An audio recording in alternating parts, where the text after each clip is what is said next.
खबरों की दुनिया में बेखबर रहना चाहता हूं। खबरों की दुनिया में बेखबर रहना चाहता हूं, अखबारों की बात सुनाता हूं। अक्सर तो बेशर्मों से ही पाला पड़ता है, अक्सर तो बेशर्मों से ही पाला पड़ता है मीडिया में जो काम करता हूं। पर कभी कभार आप जैसे अदब वाले, तहजीब वाले मिल जाते हैं तो हम भी आदाब सुनाते हैं, आदाब, नमस्कार, गुड मॉर्निंग आणि सर्वांचं मनपूर्वक स्वागत। आदरणीय अशोक भाऊ, ज्यांचं मनोगत आता या क्षणी आपण ऐकलेलं आहे, अतिशय साधेपणाने स्नेहपूर्ण ज्यांचा संवाद असतो, ज्यांच्यावर आदरणीय मोठ्या भाऊंचा म्हणजे भवरलालजी जैन या सर्व साम्राज्याचे शिल्पकार भवरलाल भाऊ, ज्यांचा वारसा अशोक भाऊ चालवतात, त्यांचा आशीर्वाद त्यांना लाभलाय। अतिशय साधं व्यक्तिमत्व, अतिशय प्रांजळ व्यक्तिमत्व, एक साधेपणा आणि माणुसकी पण असलेलं जे व्यक्तिमत्व आहे ते म्हणजे अशोक भाऊ। त्यांनी अतिशय प्रेमाने आदराने आमचा उल्लेख केला, ते आमचे मित्र आहेत, स्नेह आहेत, पण त्याहीपेक्षा एक माणूस म्हणून खूप सुंदर व्यक्तिमत्व आहे। अशोक भाऊंना मी आपल्या सगळ्यांच्या वतीने आधी धन्यवाद देतो की त्यांच्यामुळे या परिसरामध्ये, या प्रांगणामध्ये आपल्याला आजचा हा व्हॉइस ऑफ मीडियाचा उपक्रम घेता आला। थँक्यू अशोक भाऊ। अनिल मस्केजी, योगेंद्रजी, रमाकांतजी, दिगंबर महालेजी, सर्व व्हॉइस ऑफ मीडियाचे सर्व पदाधिकारी, विजय पाठकजी आमचे ज्येष्ठ पत्रकार इथे दिसत आहेत। मी सर्वांची नावं घेऊ शकेन पण ते आपल्यालाही आवडणार नाही। मला सर्वात आवर्जून उल्लेख करायचा आणि कौतुक करायचं आहे मनापासून, ते आमचे मित्र, पत्रकार, संपादक, लेखक संदीप काळे यांचं, संदीपजींचं सर्वात कौतुक आपल्या सगळ्यांकडून।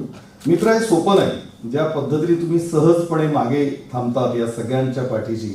आपण संस्थापक संपादक आहात या व्हॉइस ऑफ मीडियाचे, आपण ही निर्माण केली संस्था, संघटना, ऑर्गनायझेशन।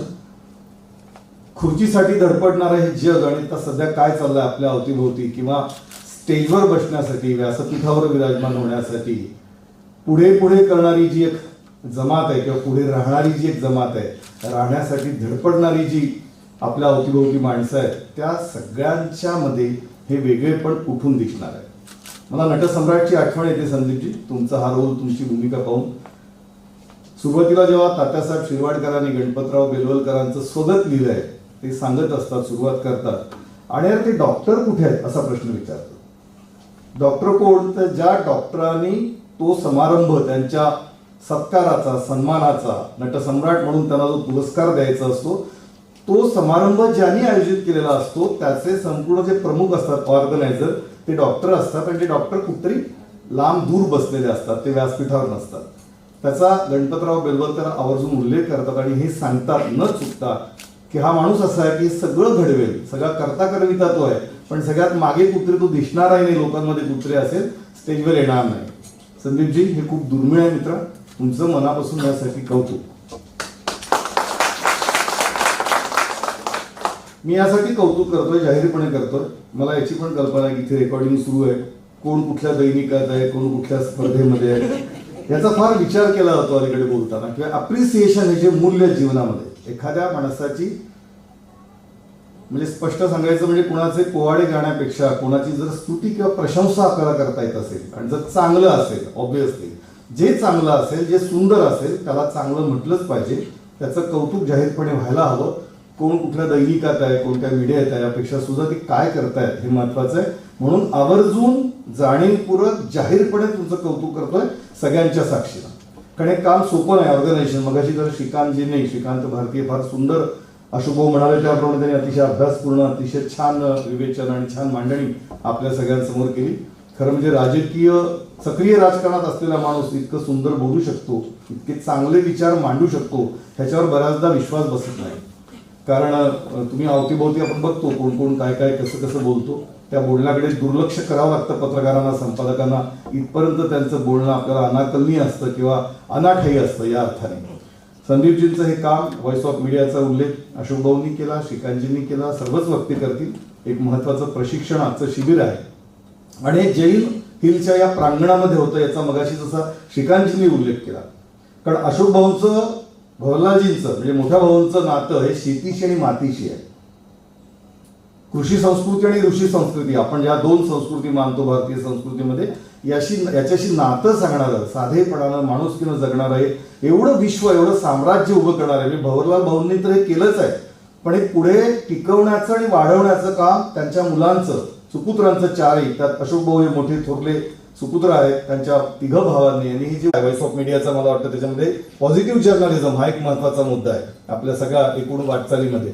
त्यामुळे जैन हिल्स किंवा जैन उद्योग समूह, अशोक भाऊंचा, मोठ्या भाऊंचा, या भावंडांचा, हा अशा उपक्रमांना सतत, विशेषतः सांस्कृतिक सामाजिक उपक्रमांना सतत पाठबळ देत असतो, पाठिंबा देत असतो आणि सक्रिय देत असतो. मग कला असेल, साहित्य असेल, संस्कृती असेल, कविता असेल, शिल्पकला, चित्रकला, रंगभूमी, या सगळ्याशी, मी ही नावं फक्त प्रातिनिधिक घेतोय, प्रातिनिधिक या अर्थाने घेतोय, रिप्रेझेंटेशन आहे समाजाचं. अशा साहित्यिकांपासून कलावंतांपर्यंत, समूहातल्यापासून तर बाहेरच्या जगातल्या सर्वांनाच मनापासून पाठबळ देणारे, प्रेम करणारे, सक्रिय त्यांच्यासाठी उभं राहणारे, मदतीचा हात देणारे आणि पत्रकारिता, माध्यमं यांना सुद्धा वेळोवेळी सपोर्ट करणारे, पाठिंबा देणारे अशोक भाऊ आणि त्यांचा संपूर्ण समूह, संपूर्ण टीम, यांच्याप्रती आपण कृतज्ञता व्यक्त केली पाहिजे. मित्रांनो, काही गोष्टी सांगितल्या पाहिजे या निमित्ताने. आज आपण या प्रांगणात आहोत म्हणून संदीपजी, कारण आपण सगळे पत्रकार आहोत, वेगवेगळ्या दैनिकातले आहोत, मीडियामधले आहोत, महाराष्ट्रातल्या आणि उत्तर महाराष्ट्रातल्या वेगवेगळ्या विभागातून, जिल्ह्यातून, गावातून आलो आहोत. अशोक भाऊ, मी चुकत नसेल तर गेल्या 4 वर्षामध्ये साधारणतः 70 लाखांहून जास्त लोकांना आपण स्नेहभोजन दिलेलं आहे, ज्याला शिदोरी प्रेमाची 26 लाख लोकांना अवघ्या या 4 वर्ष, म्हणजे कोरोनाच्या पासून मला वाटतं सुरू झालं. म्हणजे कोणी भुकेल्या पोटी झोपू नये. आपण जर इथे आला असाल, आपण प्रवेश करताना एक मोठा फलक आहे की तुम्ही जेवला आहात का, हा जो प्रश्न आहे. आणि मग ते त्याच्याशी नातं कोणाचं, तर शेतकऱ्याशी आहे, शेतीशी आहे, या अन्नधान्याशी आहे. ही इतकी सुंदर मांडणी आहे की जगण्यातून, कृतीमधून, जसं आपण म्हणतो उक्ती आणि कृती, म्हणजे बोलण्यापेक्षा खरं म्हणजे कृतीवर, ऍक्शनवरच अधिक जीवनामध्ये भर असला पाहिजे. आणि ते या ठिकाणी आपल्याला दिसतं. मी मुद्दाम हा उल्लेख यासाठी केला की 26 लाख इथे संख्या छोटी नाही. इतक्या लोकांना रोज जेवू घालणं, प्रेमाची शिदोरी, आणि कुणी यावं, जो जो भुकेला आहे त्याला इथे अन्न दिलं जातं. बाकी शेतकरी, बाकी समूह, व्यावसायिक हा भाग वेगळा आहे. केवळ भुकेलेला अन्न देणे ही जी आपली संस्कृती आहे, ती अशोक भाऊंनी आणि त्या समूहाने पार पाडली आहे. त्याचं आपल्याला कौतुक केलं पाहिजे. अनेक गोष्टी तुम्ही 2 दिवस इथे आहात, भारावून जावं, मोहित करावं, जसं संदीप म्हणाल तसं असं वातावरण या ठिकाणी आहे. निसर्ग प्रसन्न आहे, वृक्षवल्ली, आम्हा सोयरी मगाशी उल्लेख झालाच आहे. ह्या सुंदर वातावरणाचा, सकारात्मक ऊर्जेचा आपण सगळ्यांनी लाभ घ्यावा अशी आपल्याला मी विनंती करेन, मी आपल्याला आवाहन करेन. लढा पत्रकारिता आणि पत्रकारांसाठी, व्हॉइस ऑफ मीडिया फार सुंदर आहे, स्लोगन सुद्धा फार सुंदर आहे. ओळखलत का सर मला पावसात आला कोणी, ओळखलत का सर मला पावसात आला कोणी, कपडे होते करदमलेले, केसावरती पाणी, हळूच हसला नंतर बसला, बोलला वरती पाहून, हळूच हसला नंतर बसला, बोलला वरती पाहून, गंगामाई पाहुणी आली गेली घरट्यात राहून, माहेरवाशी पोरीसारखी 4 भिंतीत नाचली, माहेरवाशी पोरीसारखी 4 भिंतीत नाचली, मोकळ्या हाती जाईल कशी बायको तेवढी वाचली, मोकळ्या हाती जाईल कशी बायको तेवढी वाचली, भिंत खचली चूल विजली होते नव्हते नेले, भिंत खचली चूल विजली होते नव्हते नेले, प्रसाद म्हणून पापण्यांमध्ये पाणी थोडे ठेवले, कारभारणीला घेऊन संगे सर आता लढतो आहे, कारभारणीला घेऊन संगे सर आता लढतो आहे, पडकी भिंत बांधतो आहे, चिखलगाळ काढतो आहे, खिशाकडे हात जाताच हसत हसत उठला. त्याचे सर, त्याचे शिक्षक एक संवेदनशील माणूस असल्यामुळे त्यांचा हात सहजपणे त्यांच्या खिशाकडे जातो की आपला विद्यार्थी आहे, याला काहीतरी मदत करावी, याला काहीतरी सहकार्य करावं. खिशाकडे हात जाताच हसत हसत उठला, पैसे नकोयत सर, जरा एकटेपणा वाटला. खिशाकडे हात जाताच हसत हसत उठला, पैसे नको आहेत सर, जरा एकटेपणा वाटला. मोडून पडला संसार तरी मोडला नाही कणा. मोडून पडला संसार तरी मोडला नाही कणा. पाठीवरती हात ठेवून फक्त लढ म्हणा, फक्त लढ म्हणा, फक्त लढ म्हणा. हे लढ सांगण्याचं कारण फक्त असं, कुसुमाग्रजांच्या ज्ञानपीठ पुरस्कार विजेत्या तात्यासाहेब शिरवाडकरांच्या कवितेची आठवण यासाठी झाली की हा कणा जर पत्रकार आणि पत्रकारिता या समाजाचा एक कणा असेल, जसा पाठीला कणा आहे बॅकबोन आपल्या शरीराला, तसा समाजाच्या पाठीला एक कणा आहे. जर तो कणा पत्रकारांना, पत्रकारितेला, संपादकांना होता येत असेल तर याच्यासारखं सुंदर काही नाही. लढण्याची शक्ती फक्त कुठून तरी मिळावी. आपण लढत राहू, म्हणून लढा. पत्रकारिता आणि पत्रकारांसाठी मला ब्रीद हे घोषवाक्य अतिशय आवडलं. संदीपजींचं आणि सर्व टीमचं मनापासून त्यासाठी मी अभिनंदन करेन. संतुलन आणि समतोल हा जो मुद्दा आहे, अशोक भाऊ, पत्रकारितेमधून काय हरवलंय थोडं आपण स्पष्ट आणि मोकळेपणाने बोलूया, मैत्रीपूर्ण बोलूया. भाषण म्हणजे मार्गदर्शन वगैरे असं काही नसतं. हा संवाद असतो. ये हृदयचे ते हृदय, संत ज्ञानेश्वरांनी माऊलींनी जसं सांगितलं. आपण एकमेकांशी बोलूया, संवाद साधूया, कारण संवादाच्या समन्वयाच्या जगातच आपण काम करतो. खरं म्हणजे माध्यमांवर सर्वाधिक जबाबदारी पत्रकारितेवर, की त्यांचा संवाद हा इतर सगळ्यांपेक्षा पॉवरफुल, सजग, सतर्क, जाणीवपूर्वक आणि प्रभावी, परिणामकारक असला पाहिजे. कारण आपलं क्षेत्रच आपण निवडलंय पत्रकारितेचं, माध्यमांचं, आणि त्याचा पाया, त्याचा बेस, त्याचं फाउंडेशन हा संवाद आहे, हे कम्युनिकेशन आहे, हा समन्वय आहे, हा संपर्क आहे. जोपर्यंत माणसांशी संपर्क नाही, संवाद नाही, समन्वय नाही, तोपर्यंत पत्रकारिता अपूर्ण आहे असं मला वाटतं. त्यामुळे आपल्याकडून काय हरवलंय सध्या, तर मुळात संतुलन, संवाद हरवलाय काही ठिकाणी, संपर्क कमी पडतो, समन्वय कमी होतो, आणि संतुलन आणि समतोल कुठेतरी हरवल्यासारखं वाटतं. असंतुलन आणि असमतोल परवडणारा नाही समाजासाठी, राष्ट्रासाठी, राष्ट्राच्या हितासाठी. कारण तो जर हरवला तर आपलं सगळंच पत्रकारितेचं मूलभूत त्याच्यामध्ये नुकसान आहे. ते हरवू नये अशी माझी विनंती, वजा आवाहन, वजा प्रार्थना आपल्या सगळ्यांना आहे. कारण संतुलन हा आपला पाया आहे असं मला वाटतं. एकांगी असणं, एकतर्फी असणं, संतुलन किंवा समतोल हरवणं म्हणजे काय? समाजातलं हरवणार नाही म्हणून आपण काळजी घ्यायची. आपल्या पत्रकारितेच्या कंटेंटच्या माध्यमातून फोकस जर्नलिझम असलं पाहिजे. संतुलन आणि समतोल हरवला अशुभ की काय होतं, मी थोडी काही नावं पण थेट घेणार आहे, मोजकी घेणार आहे, एकदोनच घेणार आहे, संदीपजींनी परवानगी दिली तर, आणि आपण सगळ्यांनी. विशिष्ट सत्तेच्या लोकांसाठी, सत्तेसाठी, पक्षांसाठी तर ते घातक आहे पत्रकारितेला, असा गेल्या 42 वर्षांचा अनुभव आहे. मी तुम्हाला एक विनंती करणार आहे या निमित्ताने, जर तुम्हाला एकांगी, ज्याला एकारले पण म्हणतो आपण, कोणतीही भूमिका अवश्य असावी पत्रकारांना, संपादकांना, माध्यमातल्या लोकांना, पण भूमिका टोकाची, विद्वेषाची, द्वेषाची, विखाराची नसावी, एकांगी नसावी, एकतर्फी नसावी. पण ती जर असेल तर मग तुमच्यावर तो एक शिक्का बसतो आणि येणाऱ्या पत्रकारांच्या नव्या पिढीला काम करणं अवघड होऊन बसतं, आणि समाजातल्या लोकांची विश्वासार्हता तुमच्याकडे बघण्याची, तुमच्याकडे म्हणजे त्या व्यक्तीकडे नाही, त्या व्यक्तींच्या निमित्ताने, पत्रकारांच्या, संपादकांच्या निमित्ताने एकूणच पत्रकारितेकडे बघण्याचा दृष्टिकोन दूषित होत जातो.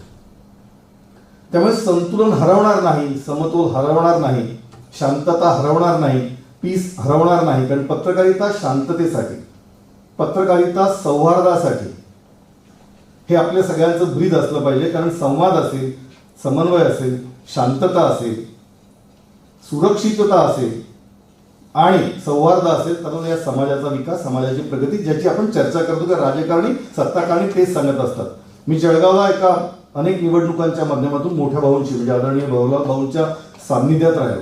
त्यांनी ज्या त्यावेळी गोष्टी सुचवल्या आणि शिकवल्या, अशोक भाऊ, शांतता असेल विजय तर सुरक्षितता असते, आणि सुरक्षितता असेल तरच विकास होतो. विकास किंवा प्रगतीचा पाया शांततेशी, सुरक्षिततेशी निगडित आहे. सुरक्षा महत्वाची, सुरक्षितता महत्वाची, समाजामध्ये सुव्यवस्था महत्वाची. जसं आपण कायदा आणि सुव्यवस्था, लॉ अँड ऑर्डर म्हणतो, तसं अनुशासन, शासन आपल्या कुटुंबामध्ये, परिवारामध्ये, आपल्या ऑर्गनायझेशनमध्ये, आपल्या व्यवस्थापनामध्ये, समाजामध्ये असलं पाहिजे. पत्रकारितेत पण असलं पाहिजे. आपल्याकडे बऱ्याचदा पत्रकारिता आणि संपादकांची, पत्रकारांची भूमिका एकतर्फी होते. त्याची मला काळजी वाटते, चिंता वाटते, एक माणूस म्हणून, एक पत्रकार म्हणून. तुम्हाला विनंती अशी करणार आहे की आपण कुमार केतकरही होऊ नका आणि भाऊ तोरसेकर पण होऊ नका. मी नावं घेऊन ही नावं घेत असताना या दोन्ही व्यक्तींविषयी माझ्या मनामध्ये आदर आहे. हे स्पष्ट करतो, कारण अलीकडे सोशल मीडियामध्ये, आणि माझी विनंती आहे ऑर्गनायझरला की हे मी सोशल मीडियासाठी इथे आलेलो आहे.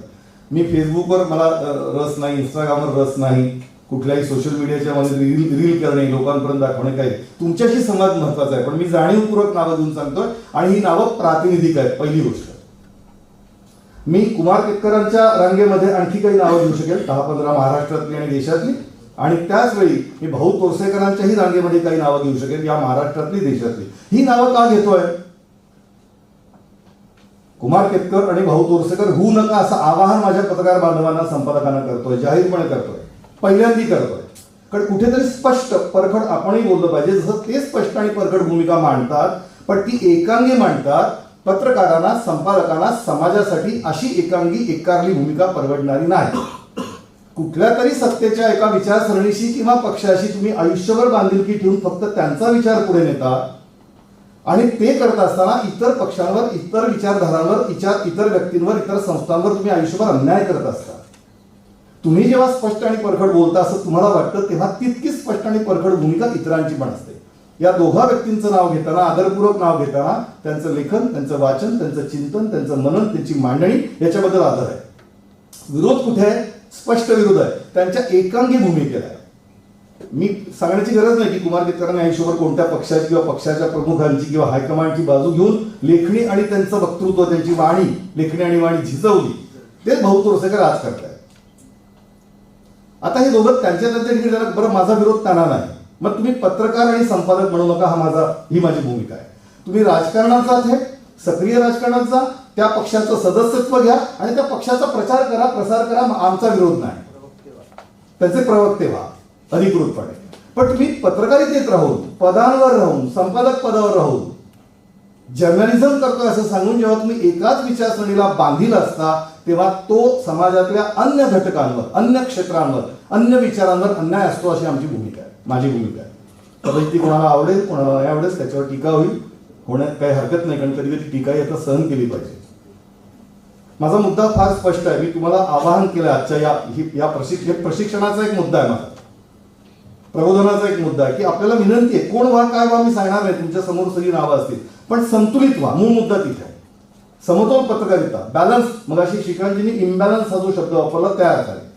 समाजातलं संतुलन बिघडणार असेल तर त्याला काहीच अर्थ नाही. जर बॅलन्स बिघडवणारे, संतुलन बिघडवणारे लोक असतील तर ते सुद्धा घातक आहेत, धोकादायक आहेत समाजासाठी. शरद जोशींचा उल्लेख झाला, आधारित झाला, या जगात नाही. शरद जोशी म्हणजे विश्वासार्हता कशी असते जी पत्रकारांना, तुम्हाला आम्ही वार्ताहर होतो जसं अशोक भाऊंनी त्यांचं करिअर त्यावेळी सुरू केलं. शरद जोशी उत्तर महाराष्ट्रामध्ये खानदेशामध्ये वेगवेगळ्या सभांना यायचे. इथे शेतकऱ्यांचे मेळावे या जळगावातही झालाय, असोदा, भादली, वेगवेगळ्या खेड्यापाड्यांमध्ये आम्ही तेव्हा बातमी घ्यायला जातो. विजयजी तुम्हाला आठवत असेल, तेव्हा शरद जोशींनी काही सभांमध्ये जाहीरपणे सांगितलं होतं, ज्या दिवशी मी राजकारणात जाईल त्या दिवशी मला जोड्याने मारा, असं त्यांचं विधान आहे. मी यासाठी संदर्भ देतोय की तुमचा शब्द, तुमची उक्ती ही समाज ऐकत असतो. समाज डोळ्यात, म्हणजे कान आणि डोळे आणि प्राण एकवटून तुम्हाला ऐकत असतो, तुमच्यावर विश्वास ठेवत असतो, तुमचा आदर करत असतो, तुमच्या भूमिकेचा. शेतकऱ्यांसाठी लढा इथपर्यंत ठीक आहे, परंतु तुम्ही जेव्हा भूमिकेशी विसंगत वागता, जे आपला मुद्दा आहे, समतोल, विसंगती, सुसंगती, तुम्ही विसंगत वागता तेव्हा समाजाचा विश्वास उडतो. कारण कालांतराने शरद जोशींनी राजकारणामध्ये प्रवेश केला, निवडणूक लढवली. कुमार केतकरांनी तेच केलं, ते थेट राजकारणात गेले, खासदार झाले, हरकत नाही. पण हे आधीच राजकारणात गेले असते विचारवंत, बुद्धिवंत माणूस म्हणून, तर आम्हाला आवडलं असतं पत्रकार आणि संपादक होऊन त्या भूमिका मांडण्यापेक्षा. मी यासाठी हे उल्लेख करतोय की त्यांचं हे ऐकून आणि बघून अनेक पत्रकार, संपादक असं करण्याचे धोके आहेत. पत्रकार आणि संपादक कोणत्याही विशिष्ट विचारसरणीशी कोणाच्याही दावणीला बांधलेला असता कामा नये. तो समतोल असला पाहिजे. तो सर्व समाजाचा, सर्व समाजातल्या घटकांचा, सर्व राजकीय पक्षांचा, जाती पाती पंथांचा, त्यांचं जे जे चांगलं आहे त्याचं त्याला प्रोत्साहन देणारा, त्याचं समर्थन करणारा, त्याला प्रकाशात आणणारा, उजेडात आणणारा असा पत्रकार संपादक अपेक्षित आहे. जे जे समाजामध्ये वाईट आहे, अमंगल आपण ज्याला म्हणतो, अभद्र आहे, वाईट आहे, चुकीचं आहे, त्याच्यावर प्रहार करणारा पत्रकार आणि संपादक पाहिजे. मग तो पक्ष कोणता आहे? म्हणजे सत्तेसाठी नाही, सत्यासाठी पत्रकारिता आपल्याला करायची. आपण करतो, अशोक भाऊंनी उल्लेख केला की मोठ्या प्रमाणात आहे. हे जे करत नाहीत त्यांच्यासाठी, जे करतात त्यांच्यासाठी नाही. आता बऱ्याचदा काय ऐकताना की आता हे आम्हाला काय सांगणार, असं होतं बऱ्याचदा. काही आयुष्यामध्ये, तुमच्या आयुष्यामध्ये प्रवास करत असताना काही क्षण असे येतात जिथे तुम्हाला कॉम्प्रोमाइज करावं लागतं, तडजोड करावी लागते, ती कुटुंबात पण करतो, व्यवसायात पण करतो, पण ती तडजोड, ते कॉम्प्रोमाइज समाजाचं अहित होणार नसेल, अकल्याण होणार नसेल, समाजाचं नुकसान होणार नसेल तर नक्की केली पाहिजे. पण प्रतारणा थेट, विसंगती थेट आपल्या भूमिकांशी, आपल्या विचारांशी अभिप्रेत नाही, अपेक्षित नाही, आणि अशा लोकांकडून नाही ज्यांच्याकडे आम्ही आदर्श म्हणून बघतो किंवा ज्यांच्याकडून आम्हाला काहीतरी शिकायचं आहे किंवा शिकतो, काहीतरी मिळवतो, चांगल्या गोष्टी असतात, परंतु त्यांनी जर असं एकाग्रपणे एकांगी भूमिका टोकाची घेतली प्रत्येक वेळी. मी नेहमी असं म्हणतो, पक्ष कोणताही असो, तुम्ही दरवर्षी बघा, आपण सगळे पत्रकार आहोत, बजेट येतं अशुभ, अर्थसंकल्प सादर झाल्यानंतर तुम्ही गेल्या 25, 30, 35, 40, 50 वर्षांचा प्रवास बघा, अभ्यास केला. त्यावेळी मीडिया म्हणजे डिजिटल आणि ऑनलाईन नव्हतं, इलेक्ट्रॉनिक नव्हतं, पण प्रिंट मीडिया होतं, आणि आता हे सगळं आहे. दर वर्षाच्या अर्थसंकल्पानंतर सरकार कोणत्याही पक्षाचं असो, अर्थसंकल्प बजेट जाहीर झाल्यानंतर विरोधी पक्षातले लोक सतत हे कसं वाईट बजेट आहे असं सांगतात, आणि हे किती चांगलं असं सत्तेतले लोक सांगतात. सत्ता बदलत असते, कधीतरी त्या अर्थसंकल्पातल्या काही चांगल्या गोष्टी असं चांगलं म्हणा विरोधकांनी, आणि सत्ताधाऱ्यांनी सुद्धा विश्लेषण करत असताना नाही, या गोष्टी आम्ही अजून करू शकलो नाही, या करायला हव्या होत्या आम्ही, असं म्हणा. हे संतुलन अपेक्षित आहे. वर्षानुवर्ष संसदेच्या किंवा विधिमंडळाच्या अधिवेशनाच्या आधी चहापानाचा संध्याकाळी कार्यक्रम असतो. त्या चहापानाच्या कार्यक्रमावर बहिष्कार टाकणे ही वर्षानुवर्षांची परंपरा आहे. बरं, तो पैसा यांचा कुणाचाही नसतो. जे चहापानावर बहिष्कार टाकतात किंवा चहापान देतात, तो पैसा तुमचा, माझा, आमचा, सर्वसामान्य नागरिकांचा असतो. तो आपल्या कष्टातून, परिश्रमातून, आपल्या टॅक्सेसमधून, करांमधून गेलेला असतो. कारण सरकार खर्च करतो. तो चहाही वाया जातो, बिस्किट पण वाया जातात, तिथलं अन्नधान्य पण वाया जातं, तिथले इलेक्ट्रिसिटी किंवा एसी जे काय हॉल असतील सजवलेले तेही वाया जातात. का आम्ही जात नाही चहापानाला? का नाही आम्ही संवाद करत? जो संवाद आपला मुद्दा आहे, संवाद करा, बोला. या गोष्टी नाही सरकारमध्ये बरोबर नाही, या करायला पाहिजे, अधिवेशनात आपण हे मांडू, हे करू, वाटेवर. त्या चहापानाच्या मागची जी भूमिका आहे संवैधानिक, ती तुम्ही पार पाडा. चहापानावर बहिष्कार टाकणे किंवा अर्थसंकल्पावर प्रत्येक वेळी विरोधात बोलणे, ही जर परंपरा असेल तर मग संतुलन कुठे आहे? विवेक नावाचा जो शब्द आहे, बुद्धिप्रामाण्यवादी किंवा समतोल, विवेकपूर्ण, तुम्ही जीवनामध्ये ही भूमिका घेतली पाहिजे की जे वाईट आहे तुम्ही सांगा त्यांना मोकळेपणाने. बाकी सगळं सांगतात, खाजगीत संध्याकाळी बसून सगळे एकमेकांशी बोलतील, ते उघड आहे, सगळ्यांना माहिती आहे. कोणतेही पक्ष, मला श्रीकांतजींचं मगाशी कौतुक वाटलं, त्यांच्या वडिलांच्या माध्यमातून त्यांनी जो उदाहरण दिलं की कोणताही राजकीय पक्ष असो, जर चांगला असेल तर चांगल्याला चांगलं म्हणा. जर श्रीकांतजींनी आयुष्यभर केलं तर त्यांना राजकीय भविष्य चांगलं आहे. ते इथे नाही आहेत, पण मी त्याच्या पाठीमागे सांगतोय चांगल्या अर्थाने. ही जोपर्यंत संस्कृती आपण जोपासत की ज्याला जे चांगलं आहे ते चांगलं म्हणा, जे वाईट आहे ते वाईट नाही. मी इथे यासाठी या प्रांगणात बोलत असताना मला गौरव भाऊ, मोठे भाऊ का आठवतात की ही शिकवण आम्ही त्यांच्याकडून पण घेतलेली आहे. जे त्यांना रुचलं नाही, पटलं नाही, वैचारिक मूल्यांच्या, नीतिमत्तेच्या आधारावर त्याला त्यांनी त्यावेळी विरोध केला, जाहीरपणेही केला. याच प्रांगणामध्ये जेव्हा शेतकऱ्यांच्या पुरस्काराचा समारंभ होता, भाऊ असे एकमेव जे स्वतः संयोजक, आयोजक, यजमान, शेतकऱ्यांना लाख लाख रुपयांचा पुरस्कार या प्रांगणामध्ये अशुभ दिला जातो वर्षानुवर्ष, बरोबर आहे. त्यावेळी भाऊंनी जाहीरपणे सांगितलं, मी जेव्हा रिपोर्टिंगसाठी आलो की या देशामध्ये कृषी संस्कृती सांगतो, शेतकरी आम्ही आमचा या संस्कृतीचा आणि या अर्थव्यवस्थेचा कणा आहे असं सांगतो, 70% शेतीवर अवलंबून असलेला देश आहे, प्रदेशात सांगतो, पण त्या शेतकऱ्याचा पुरस्कार द्यायला मुख्यमंत्र्यांना महिनोन्महिने वेळ मिळत नाही असं जाहीरपणे मुख्यमंत्री व्यासपीठावर विराजमान असताना सांगणारे मोठे भाऊ. मी हा उल्लेख, हे संदर्भ येत आहेत, तपशील हा याच्यासाठी की जगणारी माणसं आहेत की जे नाही आवडलं, जे नाही रुचलं ते त्यांनी सांगितलं, म्हणून मुख्यमंत्र्यांनाही राग आला नाही, मुख्यमंत्र्यांनी दिलगिरी व्यक्त केली, काही अडचणीमुळे येता आला नाही. हा जो समाजामधला संवाद आहे, हा आपल्याला पत्रकारितेमध्ये, माध्यमांमध्ये अपेक्षित आहे मित्रांनो. म्हणून मी त्याचा आवर्जून उल्लेख केला की म्हणजे वारकरी संप्रदायाचा त्यांनी मगाशी श्रीकांतजींनी फार चांगल्या पद्धतीने आध्यात्मिक अधिष्ठान सांगून आपल्यालाही हे लागू आहे. आता जेव्हा वारकरी संप्रदाय येतो तेव्हा आपण दरवर्षी वारीच्या बातम्या छापतो, आळंदीच्या म्हणजे आळंदी पालख्यांच्या बातम्या छापतो. मी एक प्रश्न विचारतो सगळ्यांना, तुम्ही जर पुण्या मुंबईत किंवा या सगळ्या पालखी सोहळ्याचा आनंद घेतला असेल किंवा वृत्तांकन केलं असेल, अशोक भाऊ, पालखीवाले वारकरी संप्रदायाला कोणत्याही पत्रकारांना, संपादकांना पत्र पाठवत नाही, फोन करत नाही, निमंत्रण देत नाही वर्षानुवर्ष. वारीला कोणत्याही पत्रकारांना बोलवलं जात नाही, संपादकांना बोलवलं जात नाही, चहा दिला जात नाही, कुठलंही बिस्किट नाही, पत्रकार परिषद नाही. वर्षानुवर्ष हजारो लाखो वारकरी त्या आळंदीतून निघून पालखी माऊलींची आणि तुकोबाची घेऊन तिथे जातात आणि तो सोहळा वर्षानुवर्ष असाच छान डोळ्याचं पारणं फेडणारा सोहळा ते टिपत असतात. प्रेस कॉन्फरन्सची गरज नसते, चांगलं काम करत राहा. समाजासाठी जर चांगला हेतू असेल, ज्ञानेश्वर माऊलींनी तुकारामांनी जे दिलं त्याच्यासाठी पत्रकार परिषदेची पत्रकारांना सांगण्याची गरज पडत नाही. अर्थात ही संपादकांची, पत्रकारांची, वार्ताहरांची, बातमीदारांची पण तितकीच नैतिक जबाबदारी आहे. अशा पालख्या, अशा वाऱ्या समाजातल्या वेगवेगळ्या क्षेत्रात आहेत, त्या आपण ओळखल्या पाहिजे, त्यांचा शोध घेतला पाहिजे त्यांचा, आणि त्याला तितकंच कव्हरेज मनापासून स्वतःहून सुमोटो पुढाकार घेऊन दिलं पाहिजे मित्रांनो, असं मला वाटतं.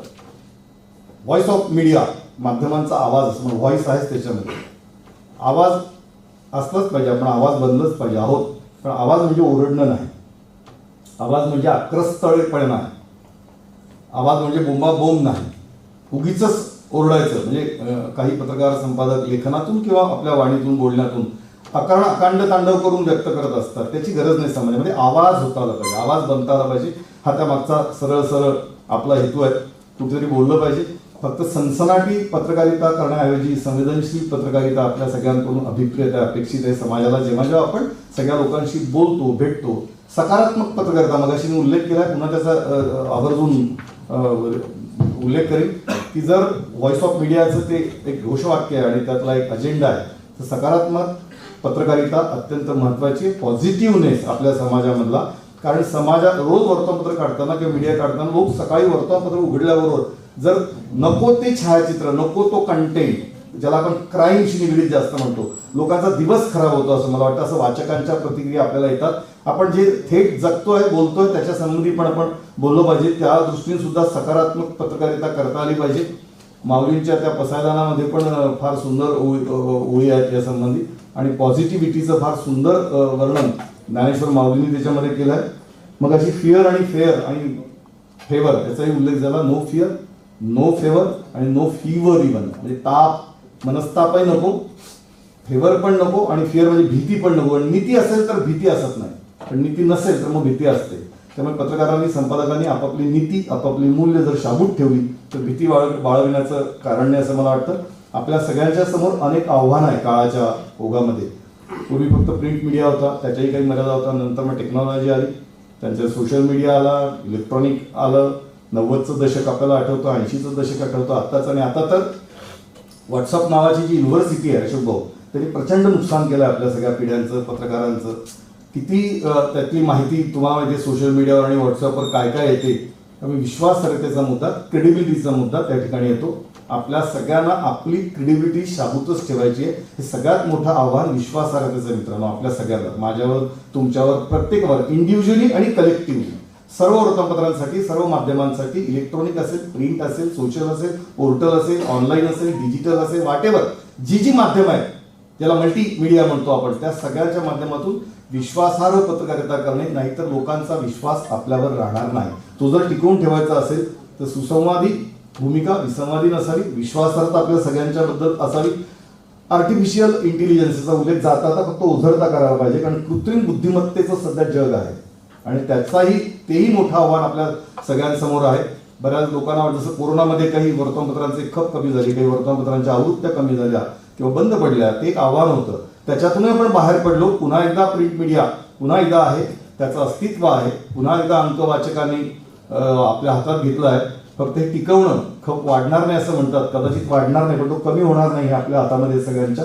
प्रॅक्टिकली आपण सगळे वर्तमानपत्रांमध्ये वेगळ्या ठिकाणी काम करतो. मित्रांनो, आपण पत्रकारिता किंवा माध्यम म्हणजे काय, तर पुन्हा व्यवस्थेला प्रश्न विचारता आले पाहिजे आणि आपण विचारलेच पाहिजे, कारण ते विचारल्याशिवाय पुढचा प्रवास शक्य होणार नाही असं मला वाटतं. व्यवस्थेला जर प्रश्न, सत्तेला, पक्षाला नाही किंवा फक्त स्वार्थासाठी आपल्या किंवा त्यांच्या नाही, तर त्यावेळी जे प्रश्न समाजामधले असतील, मगाशी ज्या लोकांचा उल्लेख केला की आता नावं रिपीट करण्याचं कारण नाही, पण काही पत्रकार आणि काही संपादक जेव्हा विशिष्ट विचारसरणीसाठी बोलत असतात तेव्हा ते फक्त राजकारणावर, राजकीय पक्षांवर, राजकीय नेत्यांवर विश्लेषण करतात. समाजातल्या इश्यूज आणि समाजातले प्रश्न याच्या संबंधित तुम्ही त्याचे 10 व्हिडिओज काढा किंवा त्यांच्यात काय संवाद असतो लोकांशी, ते तुम्ही जर काढले 10 पैकी 9 मध्ये तरी तुम्हाला ते आढळेल की फक्त राजकीय नेतृत्व, राजकीय पक्ष, सत्ता, याच्या सत्तेचं राजकारण, सत्ताकारण, याच्या पलीकडे फारसं विश्लेषण येत नाही. ते यासाठी तुमच्याशी चर्चा की आपल्याकडून अपेक्षित नाही, त्यांना कोणाला काय करायचं ते करू देत. आपलं जर प्रशिक्षण आहे आणि आपण नव्या पिढीतले, उद्याचे भविष्यातले पत्रकार संपादक आहोत, तर मला वाटतं त्या दृष्टीने सुद्धा आपण विचार करण्याची गरज आहे. व्यवस्थेला प्रश्न विचारत असताना त्याच्यावर उत्तर सांगण्याचं किंवा उत्तर शोधण्याचं पण उत्तरदायित्व आपल्याकडे आहे किंवा आपली जबाबदारी आहे. केवळ प्रश्न विचारून म्हणजे थांबता येणार नाही. केवळ प्रश्न त्यांना आपल्याला प्रश्न विचारण्याची मुभा आहे किंवा अधिकार आहे म्हणून फक्त मोकळेपणाने त्यांना प्रश्न विचारायचे आणि उत्तर सांगायचे पर्यायी सांगता आलं पाहिजे. मग मंत्री असतील, अधिकारी असतील, प्रशासन असेल, शासन असेल, सत्ता असेल, विरोधी पक्ष असेल, कुणी असेल, व्यवस्था, सिस्टमच्या विरोधात. पण सिस्टमच्या विरोधात म्हणजे प्रत्येकी फक्त विरोधात नाही, पुन्हा तिथे सकारात्मकता येते, पॉझिटिव्हिटी येते, संतुलन येतं. जे चांगलं आहे तेही चांगलं सांगितलं पाहिजे. आपल्याला सवय नसते, पत्रकारांना, संपादकांना शक्यतो चांगलं दिसत नाही अशी टीका आपल्यावर त्यामुळे होते. असं होऊ नये असं मला वाटतं, कारण संदीप काळेंसारखं नेतृत्व जेव्हा इथे आहे, संदीप काळे फक्त पत्रकार नाहीत, मी मगाशी उल्लेखला, सामाजिक भान असलेला एक कार्यकर्ता आहे, उत्तम लेखक आहे आणि त्यांनी हे आवर्जून व्हॉइस ऑफ मीडिया या संघटनेची, या संस्थेची स्थापना केली आहे. व्हॉइस ऑफ मीडिया हा व्हॉइस ऑफ इंडिया व्हावा अशी प्रार्थना. हा भारताचा, या देशाचा, भारताचा, या राष्ट्राचा तो आवाज व्हावा. व्हॉइस ऑफ मीडिया आहेच, माध्यमांचा आवाज आहे. प्रचंड मोठी संख्या वाढते. संदीपजी, ते कारवा बनता गया असं आहे ते. आपण तुम्ही एकट्याने सुरुवात केली आणि सगळे येत राहिले, हे येत राहतील. अशोक भाऊ म्हणाले तसं ही संख्या वाढत राहील, आपली जबाबदारी पण वाढत राहील. त्यांच्यामधलं सगळ्यांमधला एकोपा, बांधणी, त्यांना पूर्ण बॉन्डिंग त्यांचं ठेवत असताना, हे सगळं घेऊन पुढे जात असताना आपल्याला या समाजाचा, या देशाचा आणि भारताचा मी असं व्हॉइस ऑफ इंडिया व्हावा, केवळ व्हॉइस ऑफ मीडिया नाही, समाजाचा आवाज व्हावा. पत्रकार आहेत, संपादक आहेत आणि मगाशी म्हटलं तसं लढा, तर फार काही समाजाकडून मागण्यापेक्षा आपण आपले प्रश्न आपण आपले सोडवत राहूया. जिथे आवश्यक आहे तिथे जरूर मागूया, तिथे लढूया. पण फार मागण्याच्या पण भानगडीमध्ये पत्रकारांनी, संपादकांनी पडू नये असं माझं अत्यंत नम्र आणि प्रामाणिक प्रांजळ मत आहे. कारण मागितल्याने आपली किंमत कमी होते. काय घडतं सांगतो, अनेक संकट, आम्ही अनेक कार्यक्रमाने जातो, आपल्याला माहिती आहे संदीपजी, अशोक भाऊ स्टेजवर एखादा मंत्री आला संबंधित, तिथे सुरू होऊन जातात मागण्या आमच्या पत्रकारांच्या, संपादकांच्या, विच इज व्हेरी रॉंग. मी ते पण जाहीरपणे सांगू इच्छितो. एखाद्या कार्यक्रमाला एखादा सत्तेतला एखादा अधिकारी किंवा मंत्री, पदाधिकारी जेव्हा येतो तेव्हा त्याला तुम्ही त्याच्या विचार ऐकण्यासाठी, त्याचे अनुभव ऐकण्यासाठी त्यांना सन्मानाने बोलवा. तिथेच कृपया आपल्या मागणीचं पत्रक जे असतं ते देऊ नका, कारण ते बरं दिसत नाही. तुम्ही त्यांच्या मंत्रालयामध्ये, ज्या चेंबरमध्ये जा, त्यांना भेटा, त्यांना सांगा की पत्रकारांच्या या मागण्या आहेत. पण हा जो एक पायंडा आहे आपल्याकडे, जो चुकीचा आहे असं मला वाटतं, बऱ्याचदा ऑब्झर्व केल्यानंतर, कारण ते मंत्र नाही वाटतं किंवा संबंधित व्यक्तीला, अरे मला बोलवलं याच्यासाठी होतं का, त्यांना काय लगेच ते घोषणा तिथे ते हवी असते. ऍक्च्युअली तुम्ही त्यांना आधी उत्तर ते द्या किंवा नंतर जाऊन भेटा. कुठल्या तरी पुढच्या कार्यक्रमाला त्यांनी ते जाहीर करावं अशी अपेक्षा करा. पण त्याच कार्यक्रमात त्यांना आपलं निवेदन देणं आणि मागणं हे मला बरं वाटत नाही. ती पण एक सूचना आपल्याला सगळ्यांना केली. वॉचडॉगची आपल्या सगळ्यांची भूमिका आहे ती आपण निभावतो आहोतच. ते अधिक म्हणजे सजगपणे, सतर्कपणे आपण निभावत राहू. आणि जाता आता फक्त जसं आपण म्हणतो की अंधारून आलाय किंवा अंधार फार झाला पण ती जपून ठेवा. पाडगावकरांनी त्यांच्या या कवितेमध्ये फार सुंदर 4 ओळी सांगितल्या आहेत. सांगा कसं जगावं, कणत कणत की गाणं म्हणत. सांगा कसं जगावं, कणत कणत की गाणं म्हणत. तुम्हीच ठरवा. पुन्हा ते आपल्याला सांगतात, तुम्हीच ठरवा. काळ्याकुट्ट अंधारात जेव्हा काही दिसत नसतं, काळ्याकुट्ट अंधारात जेव्हा काही दिसत नसतं, कुणीतरी तुमच्यासाठी दिवा घेऊन उभं असतं. अशोक भाऊ सारखी माणसं समाजातली आपल्यासाठी दिवा घेऊन उभा असतात एका अर्थाने. कारण हा आपल्याला प्रकाश, हा उजेड आपल्याला हवा असतो सगळ्यांना. काळ्याकुट्ट अंधारात जेव्हा काही दिसत नसतं, कुणीतरी आपल्यासाठी दिवा घेऊन उभं असतं. काळोखात कुढायचं की उजेडात कुडायचं, काळोखात कुढायचं की उजेडात उडायचं, तुम्हीच ठरवा. सांगा कसं जगायचं, कणत कणत की गाणं म्हणत. मला वाटतं आपण गाणं म्हणत जाऊया. गाणं समाजाला म्हणायला लावूया, कारण गाणं गुणगुणण्यासारखं, आनंदी राहण्यासारखं, प्रसन्न असण्यासारखं आयुष्य नाही. आयुष्य सुंदर आहे. या जन्मावर, या जगण्यावर शतदा प्रेम करावे अशी संस्कृती किंवा असं सूत्र, असा मंत्र आपल्या सगळ्यांच्या आयुष्यामध्ये असावा.